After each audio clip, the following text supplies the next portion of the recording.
Where was Gruberson when I was in school? The only things we ever got to watch were Bill Nye and Schoolhouse Rock.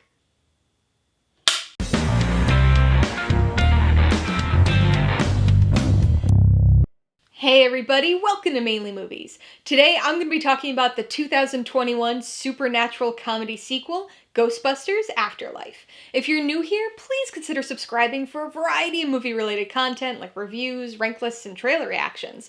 All my reviews include a breakdown of the pros and cons, my rating, and some tailored film recommendations, so be sure to watch through to the end of this video for all of that extra content. Ghostbusters Afterlife stars McKenna Grace, Finn Wolfhard, and Logan Kim, and was directed by Reitman. Set 3 decades after the events of Ghostbusters 2, it tells the story of 2 kids who move to rural Oklahoma only to discover a surprising family legacy and an equally surprising supernatural threat. It's crazy to think how long we've been waiting for this film. We got that first trailer almost 2 years ago, and this film was slated for release last summer. Obviously, like just about every other major 2020 film, this movie saw several delays and pushbacks before finally settling into this November slot. A year and a half is a long time to wait, but we've actually been waiting for this quite a bit longer than that. Because iterations of this film, this third movie in the franchise timeline, have been in various stages of development for decades.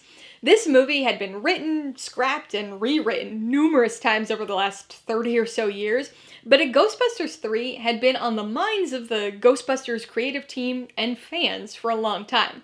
We got the cameo-laden reboot 5 years ago, but this is the first sequential franchise follow-up we've gotten since 1989. There's zero doubt that Ghostbusters Afterlife is a true sequel. It references and continues the story and world previously established in the franchise, mostly from Ghostbusters 1, but there are a few references to Ghostbusters 2 as well. But in its sequelhood, this film is a very interesting cross between a delayed revival and a rehash. On one hand, it truly tries to create some distance between itself and the original film. This is a very teen-centric story, not necessarily directly aimed at that age bracket, but the majority of the story focus is on a group of teens and preteens, essentially acting as a new generation, taking up the Ghostbusters mantle. So there's some character and story distance just from that, but there's also physical distance too. This is the first Ghostbusters movie not set in New York City, instead transplanting things to rural Oklahoma.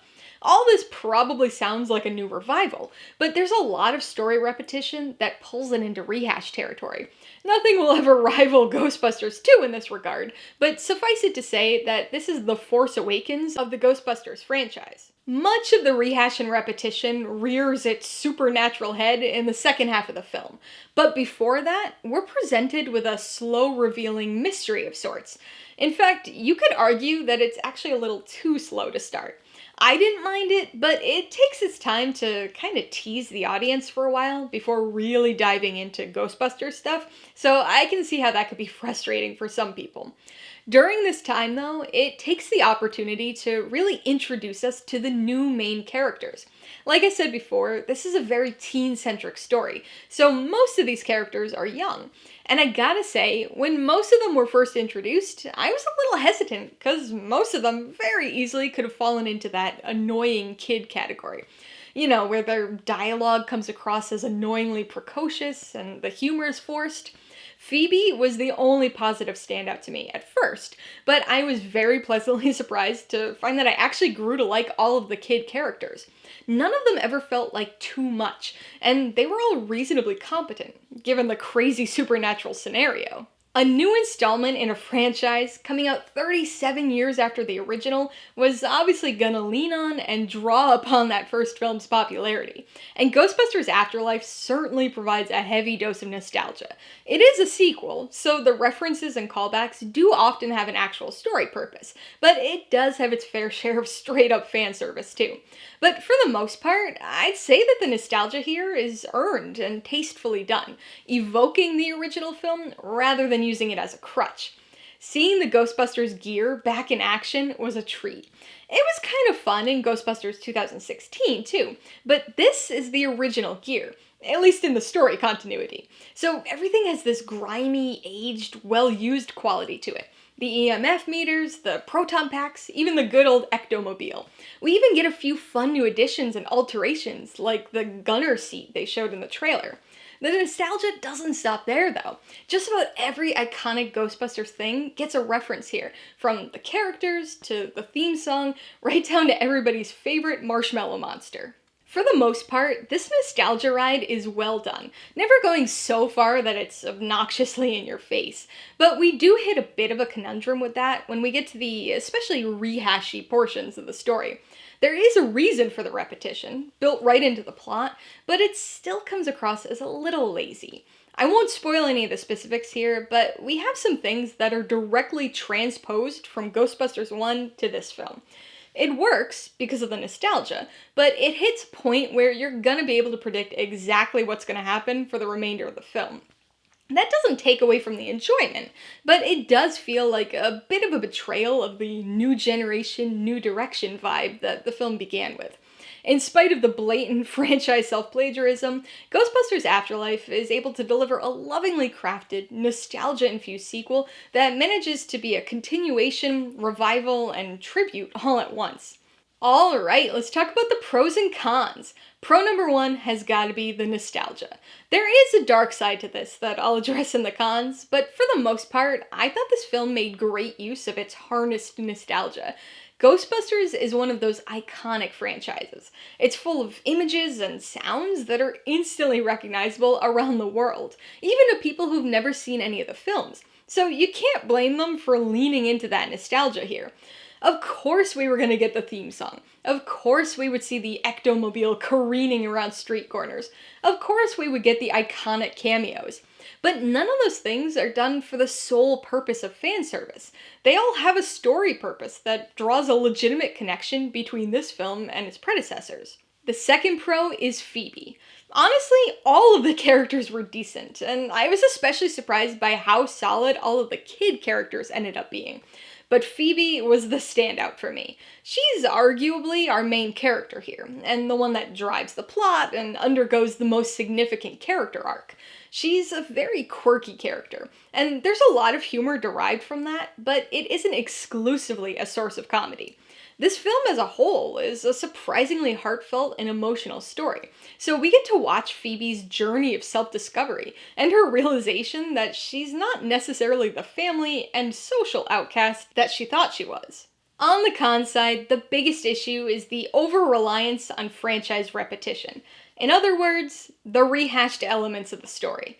Now, even though this is in the cons, it isn't something that I hated. It just felt a little uninspired.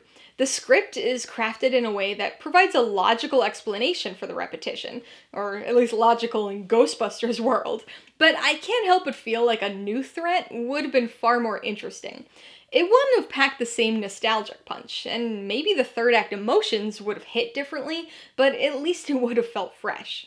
Before I give you my rating and recommendations, I want to remind you that if you're interested in buying Ghostbusters Afterlife or any of the other films I mentioned today, I do have affiliate links for all of them in the description below. I get a small commission from anything you buy using one of my links, so I'd really appreciate it if you use them if you're in the market for any of these movies. I'm gonna give Ghostbusters Afterlife 3.5 out of 5 paws. This movie is a pleasantly fun return to form. It leans heavily into nostalgia, perhaps a little too heavily when it comes to certain plot elements, but it still manages to mix enough things up. We get a new spin and perspective, but it's the same old Ghostbusters underneath. I would recommend Ghostbusters Afterlife to fans of the Ghostbusters franchise, especially to people who really enjoy Ghostbusters 1. There are a lot of callbacks and references, which provide nostalgia-fueled fun, but it also delivers a reasonable story continuation that merges old and new to revive the franchise, and pack a much bigger emotional punch than expected. If you liked Ghostbusters Afterlife, I've obviously gotta recommend Ghostbusters. If you're watching Afterlife, you're probably already very familiar with the original film, but if not, what are you waiting for? It's the film that started it all, and provides a major source of story and tonal inspiration for the sequel. If you enjoyed the balance of sequel, revival, and rehash here, you might want to check out Star Wars Episode 7, The Force Awakens. It too offers a new story and new characters within a long-running franchise, while not being able to resist falling back on cameos and major plot retreads of the original film.